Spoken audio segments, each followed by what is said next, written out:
পাহাড়ে ওঠা, পাহাড়ের জীবনকে কাছ থেকে দেখা, আবার পাহাড় থেকে নেমে আসা। দেখতে দেখতে একটা গোটা মাস পেরিয়ে গেল।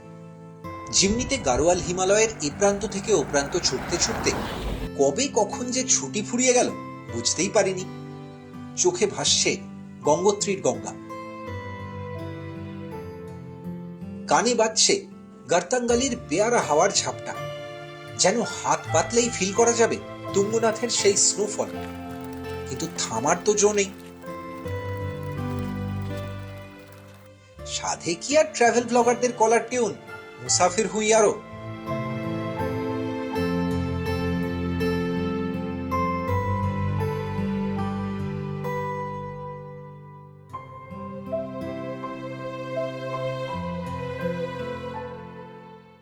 গাড়িতে গঙ্গোত্রী বা গাড়োয়াল রোড ট্রিপ করলে কলকাতা ফিরবে কোন রুট ধরে, এই ভ্লগে তারই সন্ধান দেব তোমাদের। তাই মিস না করে পুরো ভ্লগটা দেখতে থাকো। আমাদের জার্নি শুরু হচ্ছে আজ হরিদ্বার থেকে, আর আমাদের টার্গেট বেনারস।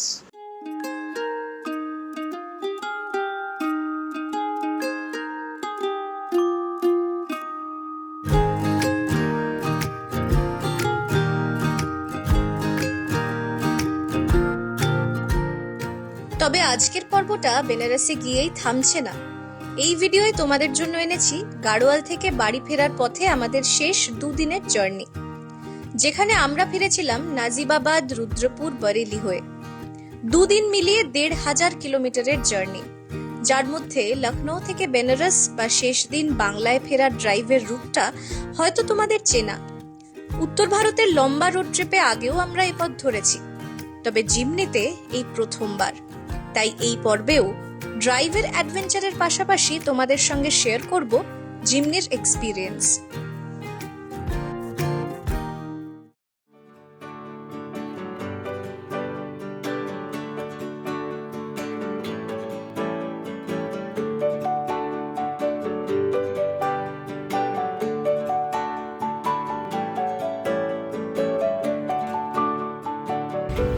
আটটা ৩৩, মানে ওই ৮:৩০ নাগাদ আমরা হরিদ্বার থেকে স্টার্ট করলাম।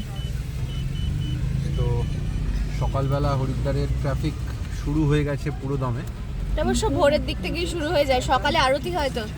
হ্যাঁ, অ্যাকচুয়ালি আমরা এত লম্বা রোড ট্রিপে কখনো ওভারস্ট্রেচ করার দরকার নেই নিজেদের, যে ৫টায় স্টার্ট করব। কারণ এখানে সত্যি কথা বলতে কি, ডিসেম্বরে নর্থ ইন্ডিয়ার এই পার্টটাতে কোথাওই সেই পরিস্থিতিটা থাকে না। ফগ থাকে এবং সানরাইজ দেরিতে হয়, শহর দেরিতে জাগে, ফেসিলিটিসগুলো চালু হয় না।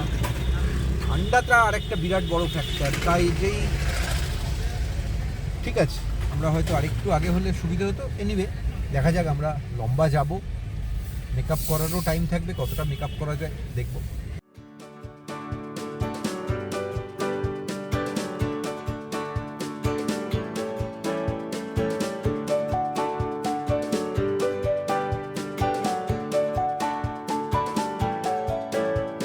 আমরা এখন আছি হরিদ্বার থেকে মোটামুটি ৫-৬ কিলোমিটার পেরিয়েছি, ৯টা বাজে। এটা হচ্ছে খালসা ধাবা, একদম হাইওয়ের ওপরেই, ঠিক মানে যে হাইওয়েটা হরিদ্বার থেকে বরেলি কানেক্ট করছে। তো একটা হেভি ব্রেকফাস্ট করে নেওয়া এইরকম রোড ট্রিপের দিনে খুব ভালো। তোমাদের জন্য এটা দুর্দান্ত ট্রিপ, মানে যতক্ষণ পেট ফুল থাকবে নন স্টপ গাড়ি চালানো যাবে। আরেকটা ইন্টারেস্টিং জিনিস সেটা হচ্ছে, আমরা এখানে অবভিয়াসলি অপশান বেশি ছিল না। এই সময় সকালবেলা আলুর পরোটা নিয়েছি, সেটা আসছে। অদ্ভুত জিনিস দেখলাম আজকে স্নান করার সময়, হাইওয়েতে যতই কাঁচ তোলা থাক, চুলে কিন্তু প্রচন্ড, মানে শীতকালে ধুলো হয়, স্পেশালি ধুলো। তাও এবারে একটু বাঁচিয়ে নিয়েছি। আমি তো টুপি খুঁজছি না, আমার এই হলুদ টুপি বোধহয় ফেমাস হয়ে যাবে, আর কিছু হোক না হোক। না, আজকে অ্যাকচুয়ালি টুপি ছাড়া আমি নড়ছি না, মানে চুল নোংরাও হবে আর চুল পুরো এদিক ওদিকও হয়ে যায়। আজকে আমরা বোধহয় 3টে ব্রেক নিতে পারবো, একটা ব্রেকফাস্টের জন্য, একটা লাঞ্চের জন্য, আর একটা অবভিয়াসলি সন্ধ্যাবেলা। আর অবভিয়াসলি যখন ফুয়েল আপ করার প্রয়োজন হবে।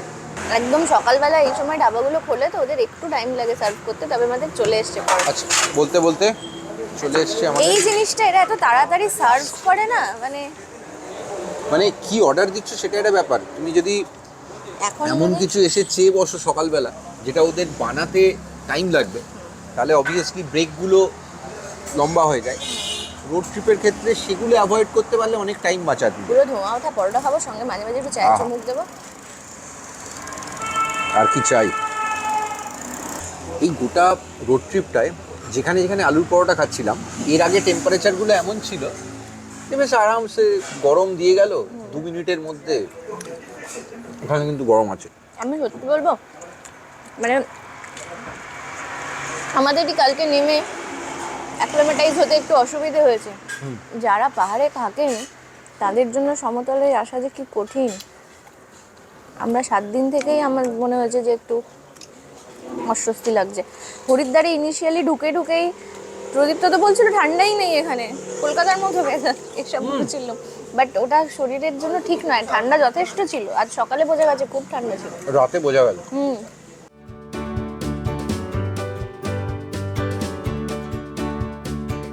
হরিদ্বার থেকে বেনারস NH30 ধরে 845 কিলোমিটারের জার্নি, মানে ইউরোপের হিসেবে 2-3টে দেশ পেরিয়ে যাওয়ার সময়। গুগল বলছে ননস্টপ ছুটলেও 14.5 ঘন্টা লেগেই যাবে। আজ আমাদের রুটের শুরুর অংশটা নাজিবাবাদ থেকে কাশীপুর পেরিয়ে রুদ্রপুরের দিকে। এই কাশীপুর থেকেই রামনগর যাওয়া যায়। গাড়িতে করবেটের জঙ্গল আসতে চাইলে রামনগর হয়েই রুট। রুদ্রপুর থেকে কিছুটা এগিয়ে কিচ্ছা পেরোতেই উত্তরাখণ্ড শেষ হলো, আর আমরা ধরলাম 27 নম্বর রাজ্য সড়ক। যা বুঝতে পারছি বরেলি পৌঁছতেই দুপুর হয়ে যাবে। হাইওয়েতে লম্বা ড্রাইভ, আমাদের কাছ থেকে এটা দেখতে দেখতে বোধহয় তোমরাও কিছুটা অভ্যস্ত হয়েই গেছো, কিন্তু পাহাড়ে প্রায় 12 ঘন্টা ড্রাইভ আমরাও কিন্তু এর আগে কখনো করিনি। গাড়িতে গঙ্গোত্রী সিরিজের যেদিন আমরা ধারালি থেকে পৌঁছলাম চোপতা, সেই ড্রাইভটা তোমরা যদি না দেখে থাকো তাহলে সেই ব্লগটা লিংক করে দিলাম নিচে ডেসক্রিপশন বক্সে। ব্লগটা থাকবে ওপরে আই বাটনে।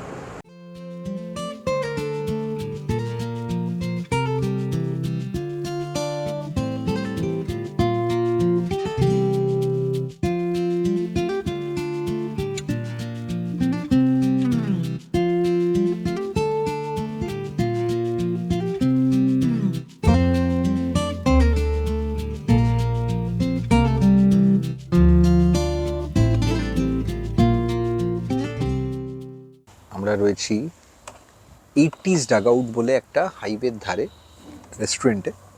সেখানেই আমরা লাঞ্চ করব। আমরা এই মুহূর্তে লখনৌ বাউন্ড, মানে এখান থেকে লখনৌ সন্ধে তো হয়েই যাবে। তো অনেকক্ষণ টানা চালাচ্ছিলাম, খিদেও পেয়েছিল, তো আমরা ভাবলাম যে এখানেই লাঞ্চটা করে নিই। হ্যাঁ, একটু ফ্রেশ হওয়া দরকার ছিল। হ্যাঁ, আমিও তন্দুরি নিয়েছি, ও নিয়েছে, আমি তাই বাটার শুধু বাটার ওরটাই আছে। যাই হোক, লাইটটা মাঝে মাঝে এখানে পুরো থিমেটিক ব্যাপার একদম রেস্টুরেন্টটা। না কারেন্ট চলে যাচ্ছে। আচ্ছা, এবার চেষ্টা করছে, আবার আসছে যাচ্ছে হয়ে যাচ্ছে। তো খেয়ে নি। টেস্ট তো আশা করছি হুম।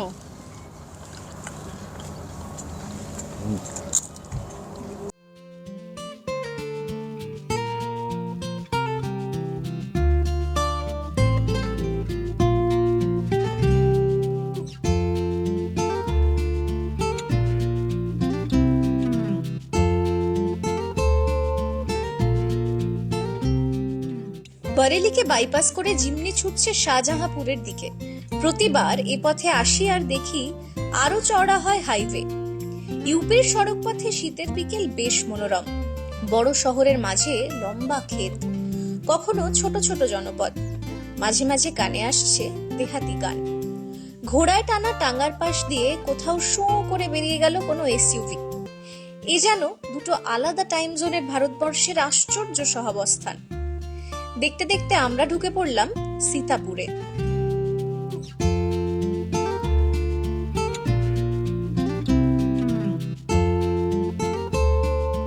এই হচ্ছে অবস্থা। এখন বাজে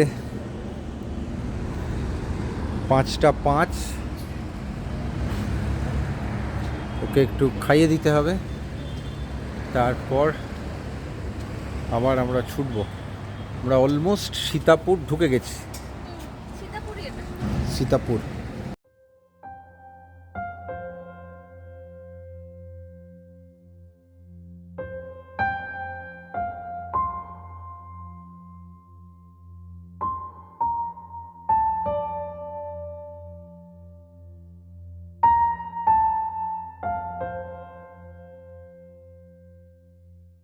সূর্যি মামা পাটে ঢলে পড়েছে।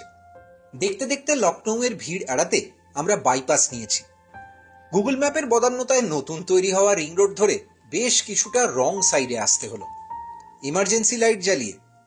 সন্ধ্যের হাইওয়েতে বিশেষ সমস্যা ফিল করিনি, সৌজন্যে আমাদের আফটার মার্কেট ইনস্টল করা অজমের এলইডি।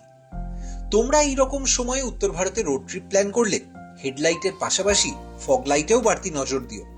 এইসব দিকে এত কুয়াশা হয়, ফগ লাইট জোরালো হওয়াটা খুব জরুরি। বিশেষত কুয়াশা বা ধোঁয়াশা কাটাতে হলুদ আলোর জুড়ি নিন। আগে থেকে হোটেল বুক করে রাখিনি, তাই সুলতানপুর জনপুর পেরিয়ে সেদিন বেনারস ঢুকতে বেশ রাত হয়ে গিয়েছিল। আমরাও আর শহরে না ঢুকে এয়ারপোর্টের কাছেই হোটেলে চেক ইন করলাম।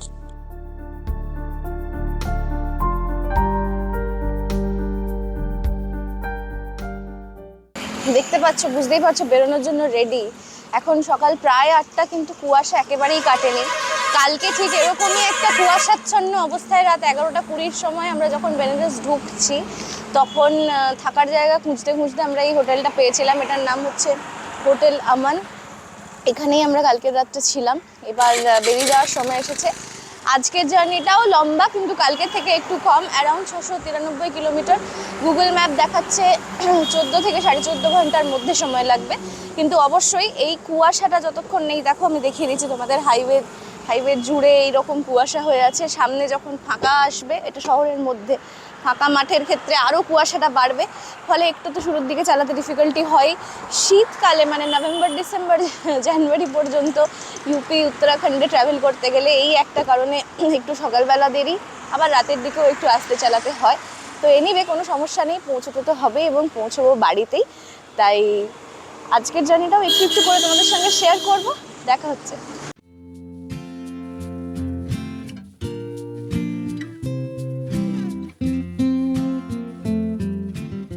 শীতের হাইওয়েতে ইদানিং আরও একটা সমস্যা হয়। কোভিডের পর অনেক ধাবার উনুনেই সকাল 10টার আগে আঁচ পড়ে না। তাই আমরা ছোট্ট একটা দোকানেই জলখাবার খেয়ে নিলাম। আজ প্রথম টার্গেট যত তাড়াতাড়ি ডেহরি ঢোকা যায়। 178 কিলোমিটারের স্ট্রেচ, তবে কোথাও না থেমে আমরা 3.5 ঘন্টাতেই উত্তরপ্রদেশ ছেড়ে বিহার ঢুকে পড়লাম। 11:39, সামনেই ডেহরি অনসন। তো আশা করছি আর মিনিট 5-10 মধ্যেই পেরিয়ে যাব। দেখা যাক। এখনো পর্যন্ত বেনারস থেকে আমরা সেই অর্থে কোনো জ্যাম পাইনি, যদিও আজকে রোববার, ফলে একটু ট্রাফিকটা হালকা। তবে ন্যাশনাল হাইওয়ের অনেক অংশেই কাজ হচ্ছে, স্পেশালি ওয়েস্ট বেঙ্গলে, মানে আসানসোল, দুর্গাপুর ওই প্যাচটাতে, ওখানে দেরি হবেই। যার জন্য আমরা এখানে যতটা মেক আপ করা যায় সেটাই চেষ্টা করছি।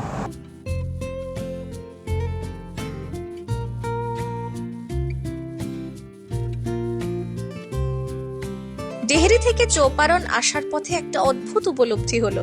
শেরঘাটি হয়ে জঙ্গলের মধ্য দিয়ে 19 নম্বর জাতীয় সড়ক। মাঝে মাঝে মনেই হচ্ছে না এটা ডিসেম্বর মাস।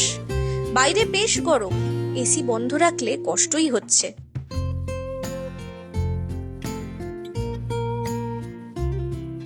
ভাবলেই আশ্চর্য লাগছে, কদিন আগে বরফে জমে গিয়েছিল জিমনির উইন্ডস্ক্রিন। বাই দ্য ওয়ে, তোমরা যদি আমাদের ধারালি থেকে চোপতা যাওয়ার ওই পর্বটা না দেখে থাকো, এই পর্বের পর দেখে নিও। ভিডিওটার লিংক ডেসক্রিপশনে দিয়ে রাখলাম।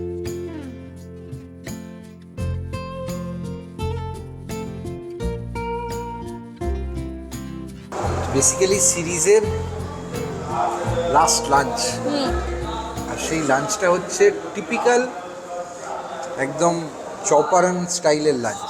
হ্যাঁ, বিহারে আমরা চৌপারনেই রয়েছি। এখান থেকে হাজারিবাগ হচ্ছে আর ওই এক ঘন্টা লাগবে বড় জোর। তো আমরা চৌপারন যে ঘাটি, তার উপরেই একটা ন্যাশনাল হাইওয়ের ওপরে রেস্টুরেন্ট দেখে থামলাম। উপবন এটার নাম, তোমরাও এলে থামতে পারো, বেশ ভালো, ইমপ্রেসিভ। সবচেয়ে ভালো লাগছে অন্যগুলোর গরম, থেকে এগুলো একটু যেহেতু দূরে, ধুলোটা লাগে না, ধুলোটা একটু কম।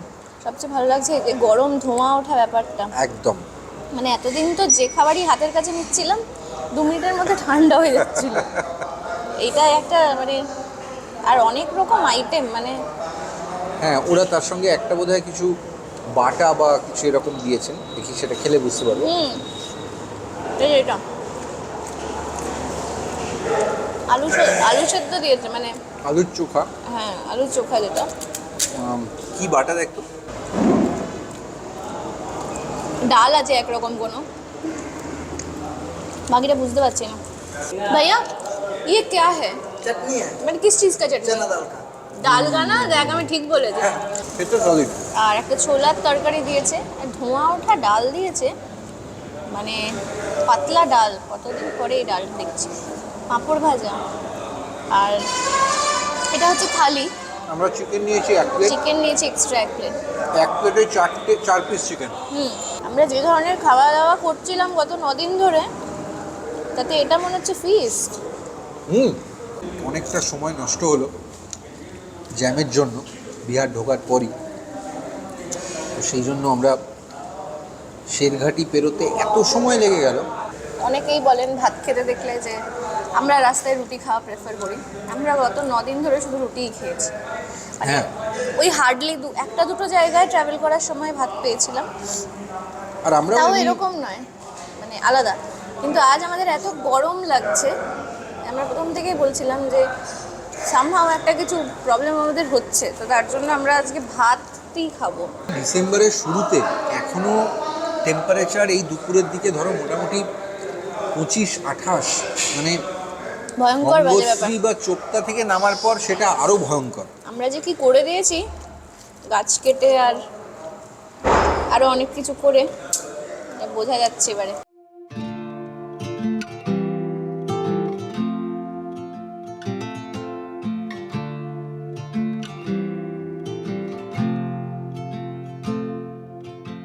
চপারানের লাঞ্চের পর সেদিন আর কোথাও থামিনি। ঝাড়খণ্ড থেকে বাংলা ঢোকার মুখে চিরকুন্ডার ব্রিজ পেরোতে বহুবার সময় লেগে যায়। ইচ্ছে আছে একদম আসানসোলের কাছে আবার থামব।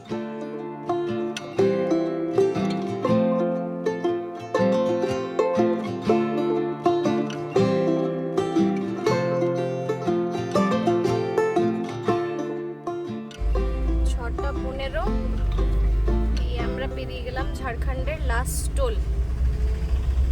এখন আমাদের এস্টিমেটেড টাইম দেখাচ্ছে বাড়ি পৌঁছতে 11:15। মাইথন পেরিয়ে আমরা একবার থামবো হ্যাঁ, চা খেতে। চা বিরতি, আর তারপরে আর কোনো থামার জায়গাও রাখেনি কেউ। যা অবস্থা দুর্গাপুর এক্সপ্রেসওয়ের।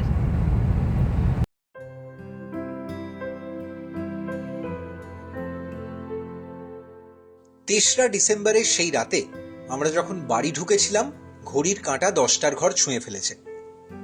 9 রাত 10 দিনের সেই বেড়ানোর সব পর্ব তো তোমরা ইতিমধ্যেই দেখেছ। তোমাদের থেকে যে সাপোর্ট পেয়েছি তার জন্য থ্যাংক ইউ। পরের পর্বে নিয়ে আসবো গাড়িতে গঙ্গোত্রীর ট্যুর প্ল্যান আর খরচের বিস্তারিত হিসেব। তার আগে এই পর্বটা কেমন লাগলো কমেন্টে জানিও। ভালো লাগলে অবশ্যই শেয়ার করো। এই চ্যানেলে নতুন হলে প্লিজ সাবস্ক্রাইব করে নিও। যদি ইতিমধ্যেই সাবস্ক্রাইব করে নিয়ে থাকো তাহলে অনেক ধন্যবাদ। এই ভিডিওটা নিয়ে কোনো প্রশ্ন থাকলে স্ক্রিনে দেওয়া নম্বরে যোগাযোগ করো। ইনস্টাগ্রাম আর ফেসবুকেও রেকর্ডিং মোডকে লাইক ফলো করতে ভুলো না। আবার দেখা হবে পরের জার্নিতে।